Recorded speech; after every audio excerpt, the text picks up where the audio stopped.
Candace, sister, you know I love you and George. I prayed for you guys. I prayed for you before you got married. When I spoke at Blexit back in 2019, I think it was. Back then, you were talking to the universe. You were praying to the universe. And I remember telling you directly, I said, why don't you pray to the one that created the universe? And I was so excited when I began to see you dive into the Bible and get bold about your faith and talking about Jesus.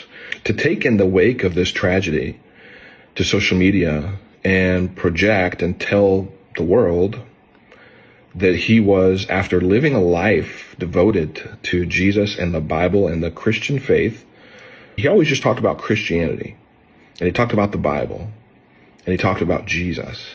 But to then have you go on social media and post that you believed that he was converting to Catholicism, when he's not here to say whether he was or wasn't, but to interject that at a point when America and the world is reeling over his loss, to me, it's so off that I had to make this video.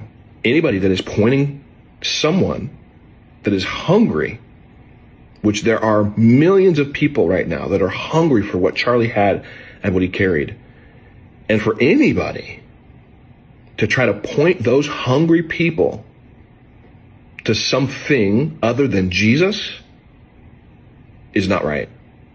And it needs to be called out. Manipulation is a form of witchcraft. It's often associated with that because both involve exerting control or influence over others in ways that align with deception. Manipulation, when used to deceive or control others for selfish reasons, mirrors this religious spirit of rebellion. It's usurping God's authority. It's pointing to anything other than God himself, to Jesus himself. Manipulation, especially when it employs deceit, charm, or coercion. It's also linked to Jezebel.